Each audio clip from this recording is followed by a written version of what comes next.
Military news: NATO continues to prepare for war with Russia. NATO uses any pretext to accuse Russia of harboring aggressive intentions.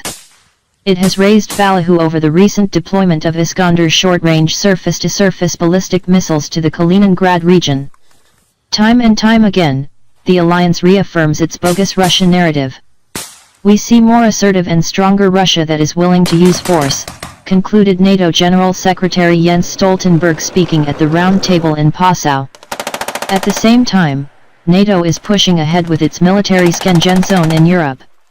"We are working to ensure that each individual soldier will not require a decision at the political level to cross the border," said Estonian Defense Minister Hans Hanso. "The idea is to do away with travel restrictions on the movement of NATO forces, troops and equipment across Europe. There will be no need to ask for permissions to move forces across national borders. It will undermine the sovereignty of member states but facilitate the cross-continent operations instead." The Baltic states and Poland are especially active in promoting the plan. The restrictions in place hinder rapid movement of the 5,000-strong Very High Readiness Joint Task Force.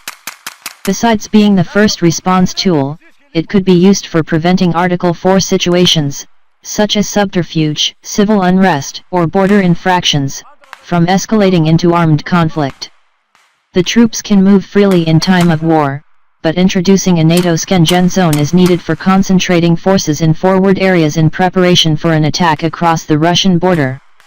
The formation of the much larger 40,000-strong NATO Response Force, NRF, is on the way.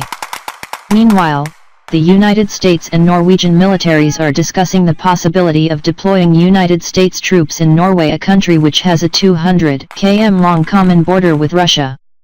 The deployment of United States servicemen would be part of a rotating arrangement in the country that would fulfill a long-standing United States wish.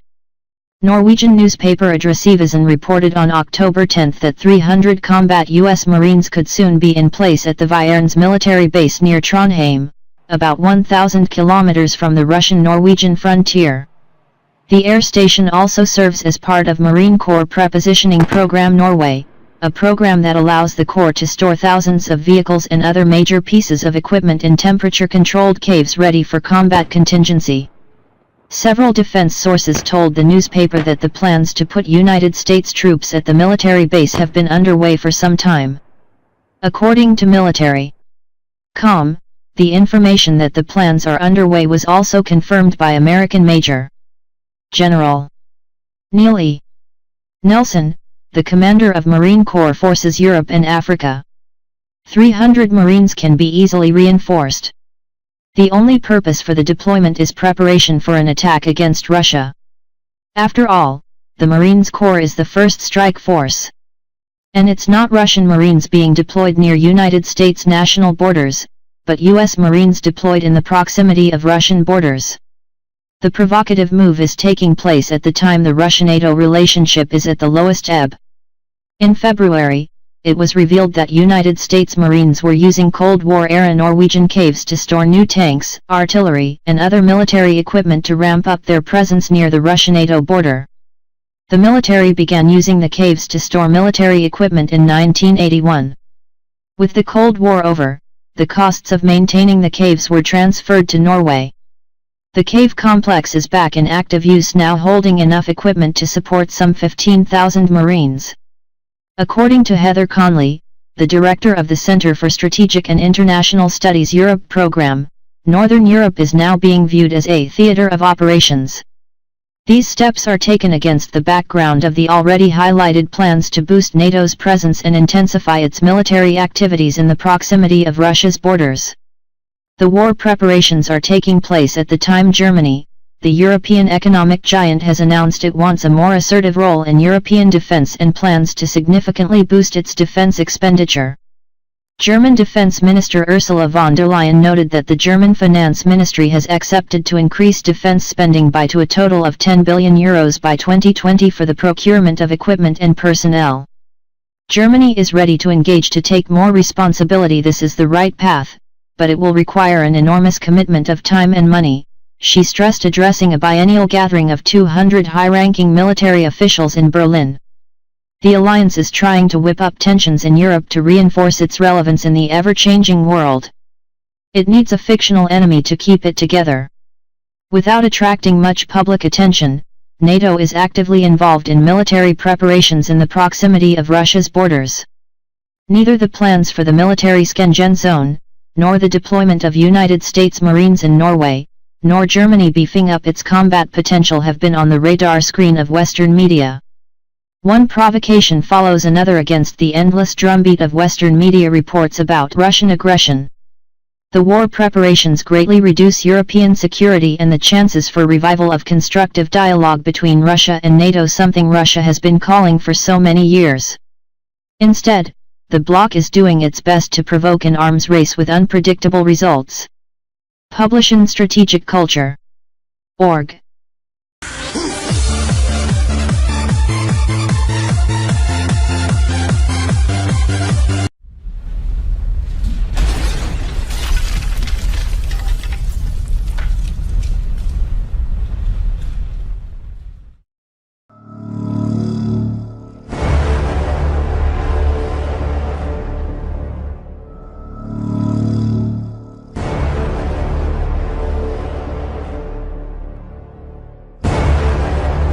Military news. Russia's future submarines will be smaller and stealthier. The U.S. Navy prefers big, multi-role boats while the Kremlin builds the opposite. Russia's next-generation submarines will be smaller and stealthier than Moscow's current fleet. But officials from the Rubin Design Bureau contend that the Kremlin should invest in specialized designs rather than multi-role boats. Russian designers believe that the concept of a modular submarine design is possible. However, a multi-role boat would be an expensive jack of all trades but a master of none. The Russian philosophy stands in stark contrast to the U.S. Navy's doctrine of building multi-role submarines such as the Virginia-class nuclear attack submarine, which was designed to perform almost every mission with the exception of strategic nuclear deterrence. The designer's thought is never restricted. Everything can be combined and matched. Technically this is possible, but will it make sense? Quote, Igor Vilnit, general director of the Rubin Design Bureau, told the Moscow-based TASS news agency, "The modular principle is reasonable. But the way I see it, it is largely applicable to specific technical means and equipment. Some devices, radio electronics and power production. Each submarine has its own task. Creating a ship capable of coping with 100 tasks while in reality it will be performing just one function will be costly and ineffective."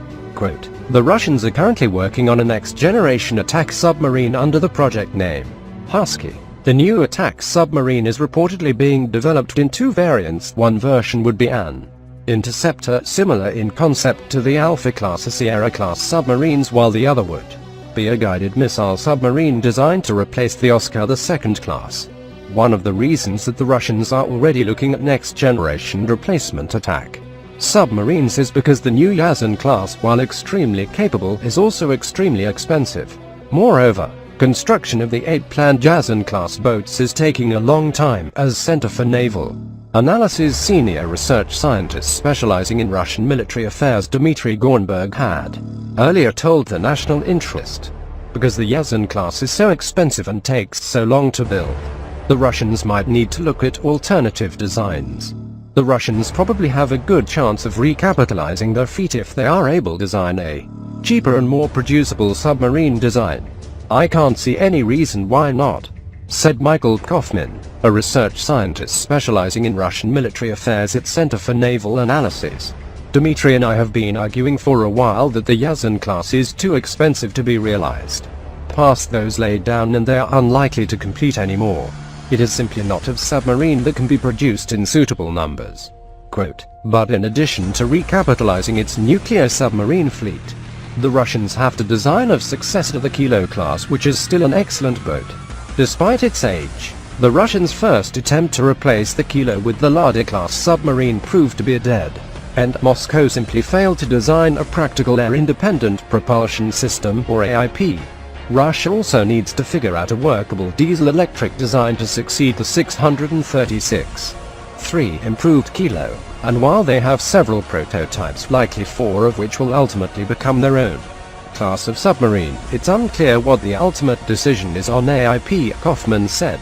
The Russians are currently working a design called the Kalina to succeed the Kilos. It is possible that Moscow could equip the Kalinas with an AIP.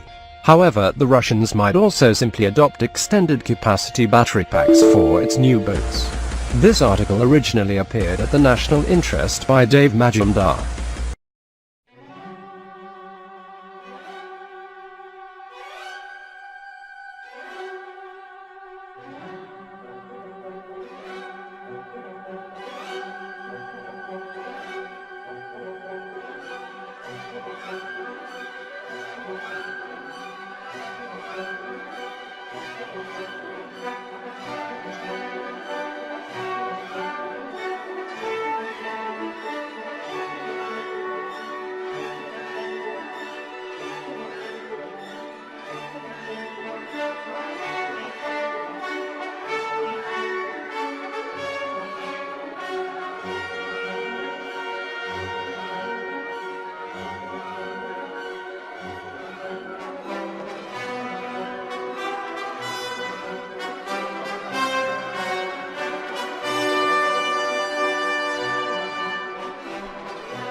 mighty armies on the earth was winning in Afghanistan until the CIA began supplying Stinger missiles to the Mujahideen.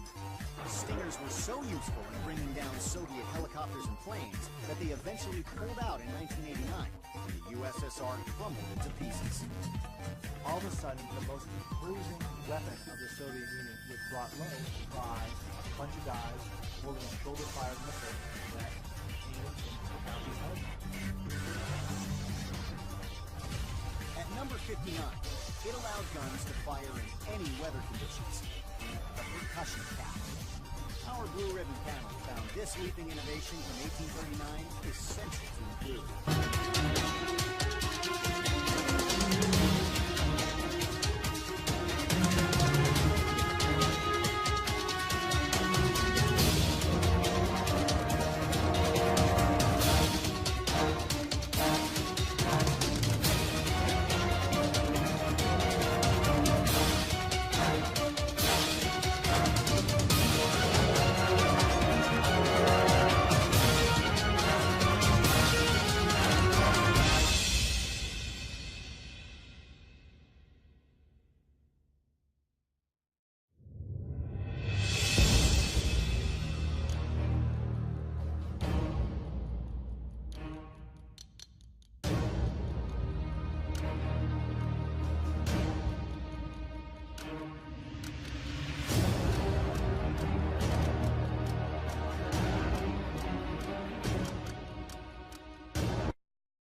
The Turkish Land Forces, or Turkish Army, is the main branch of the Turkish Armed Forces responsible for land-based military operations. Official claims state that the army was founded by Moduchanayu of the Xiongnu Empire in 209 BC, but the modern history of the army began with its formation after the collapse of the Ottoman Empire. Significant events since the foundation of the army include combat in the Korean War and in the 1974 Turkish invasion of Cyprus, and acting as a NATO bulwark along Cold War frontiers through 1992. The army holds the preeminent place within the armed forces. It is customary for the Chief of the General Staff of the Republic of Turkey to have been the commander of the Turkish Land Forces prior to his appointment as Turkey's senior ranking officer. Alongside the other two armed services, the Turkish army has frequently intervened in Turkish politics, which has now been regulated to an extent with the reform of the National Security Council. The current commander of the Turkish Land Forces is General Salih Zeki Salik. In 2010, the International Institute for Strategic Studies estimated that the Turkish army had an established strength of approximately 402,000 active personnel, consisting of 77,000 professionals and 325,000 conscripts. A more recent estimate put the figure at 391,000. However, in October 2014, the Turkish Land Forces had a strength of 315,000 personnel according to TLF's declaration. The structure of the Turkish army has historically had two facets, operational and administrative. The operational chain consists of the field fighting formations, and the administrative the arms and service branches, infantry, armor, artillery, etc.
my breath, and I know the weight of the world can crush my chest. I work till I'm dead. I work till I'm dead.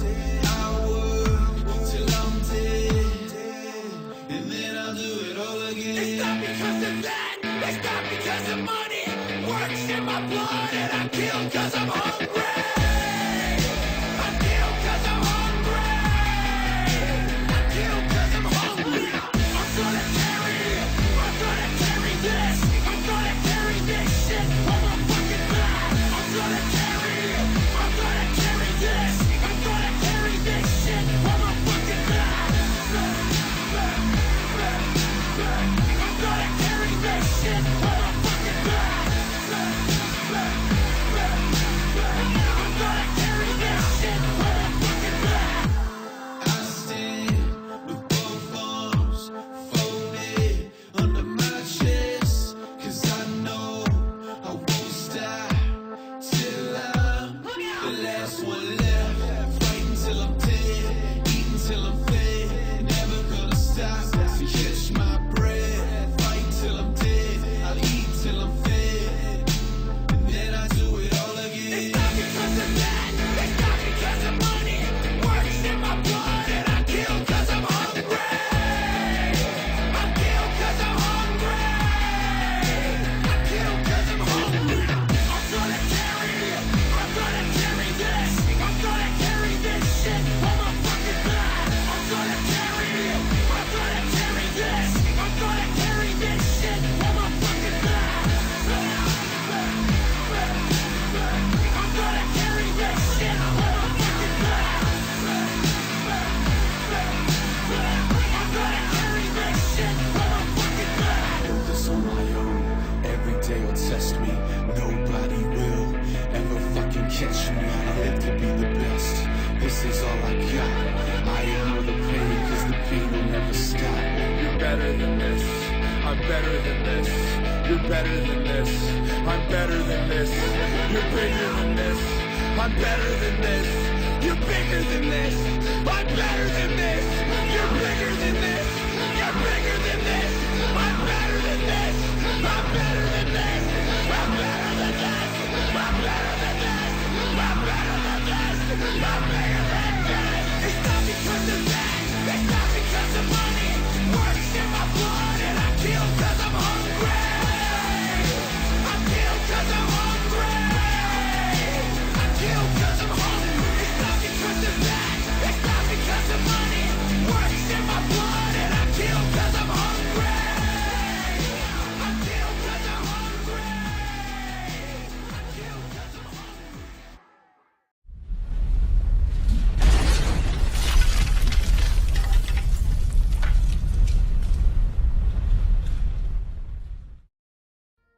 Military news. 5 Russian weapons which made their deadly debut in Syria.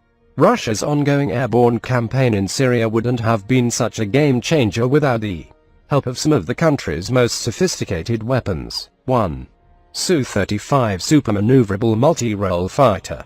The Sukhoi Su-34 strike fighter, adopted by the Russian Aerospace Forces in 2015, has been deployed against the radical Islamists in Syria from the beginning of Russia's anti-Daesh campaign there. In 2016, the Russian aircraft contingent deployed at Miami Air Base was further bolstered by 4 Sukhoi Su-35, their supermaneuverable multi-role fighters. The impressive combat performance of these aircraft has already attracted the attention of many prospective buyers from around the globe. The Su-35 employs an Urbasi passive electronically scanned array radar that constitutes an essential component of the aircraft's fire control system. The radar is capable of detecting a 3 square meter 32 square feet aerial target at a distance of 400 kilometers 250 miles and can track 30 airborne targets and engage 8 of them at the same time. Su-35 thus uses the N135 Urbis passive antenna array with electronic scanning radar for improved locating. The radar can also map the ground using a variety of modes, including the synthetic aperture mode.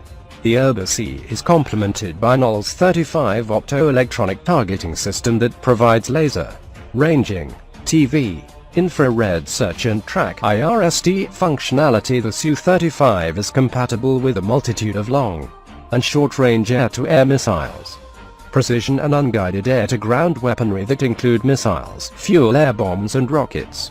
A maximum weapon payload of 8 tons can be carried on the 14 hardpoints.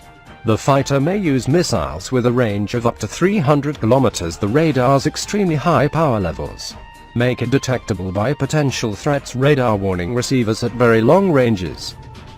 2. Sophisticated long-range cruise missiles.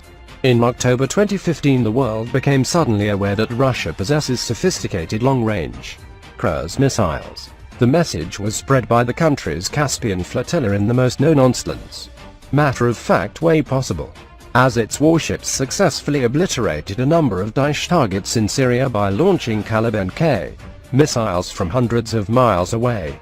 While many of this new cruise missile's parameters still remain classified, apparently it has an effective range of 350 kilometers when deployed against naval targets and can hit assets on the ground from a distance of up to 2,600 kilometers.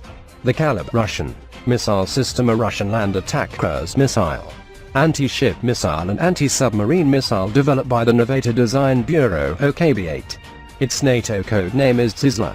Derived export versions of the 3M54E and the 3M54E1.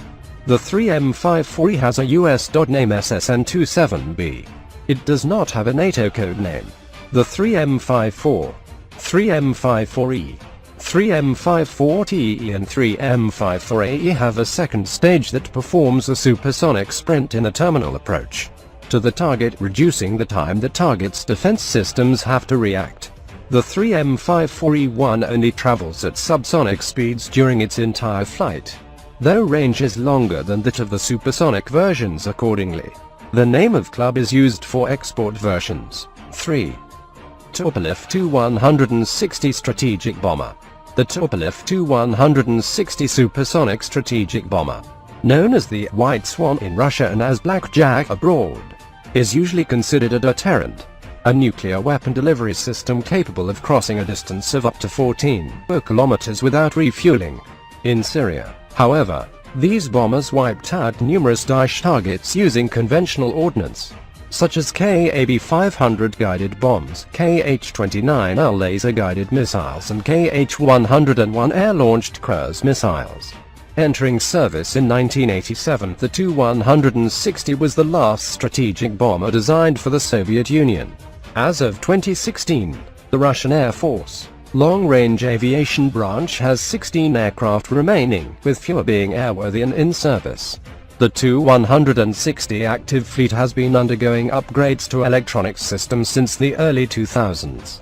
The Tu-160M modernization program has begun with the first updated aircraft delivered in December 2014. The modernized aircraft were accepted into Russian service after testing in late 2005. The upgrade also integrated the ability to launch 2 new conventional versions of the long-range KH-55 nuclear cruise missile, the KH-101 and KH-555. This resulted in the delivery of a new-built aircraft, but the first modernized Tu-160 in July 2006 did not receive new avionics, although they were planned for the new airframe. 4. TOS-1A Solnspeak Heavy Flamethrower System. The TOS-1A Solantsep Blazing Sun multiple rocket launcher has also proved to be an effective weapon in the Syrian conflict. Its thermobaric projectiles are especially effective in mountain areas as the blast waves resonate and are boosted in confined environments, an unwelcome surprise for Daesh militants who sought to use elevated positions in the mountains to their advantage or to take cover in ruined buildings. The TOS-1A is the latest version of the original TOS-1 heavy flamethrower system. It was adopted by the Russian army in 2001. The TOS-1A was used by the Russian army in Chechnya. This heavy flamethrower system has been exported to Azerbaijan 18, Iraq 4, and Kazakhstan 3. Iraqi systems have seen combat during the fights with Islamic State fighters. It seems that the TOS-1A has also been exported to Syria, where it has seen combat during the Syrian civil war. The TOS-1A heavy flamethrower system is intended for direct fire support of advancing infantry and main battle tanks and moves in their combat orders. It is designed to engage military personnel, fortifications and light armored vehicles. The heavy flamethrower system is generally similar to multiple launch rocket systems. However, it fires different types of rockets and has a shorter firing range. 5. BTR-82A Armored Personnel Carrier. And last but not least, there are BTR-82A1 Armored Personnel Carriers, an invaluable tool for every infantry assault operation. The vehicle's 30mm autocannon with a coaxial 7.62mm machine gun virtually tears apart concrete structures, while its digital targeting systems ensure that the crew's vision won't be impaired by nighttime, leaving the militants almost no place to hide. The BTR-82A is an advanced 8x8 wheeled armored personnel carrier APC being manufactured by Military Industrial Company of Russia for use by the armies of Russia and Kazakhstan. The first prototypes of the vehicle were unveiled in December 2009. The APC's features were demonstrated during the 15th Interpolitech State Security Material Show at the All Russia Exhibition Center in Moscow in October 2011. It was also displayed at the Russian Expo Arms 2011 show in Nizhny Tagil. Published in SputnikNews.com.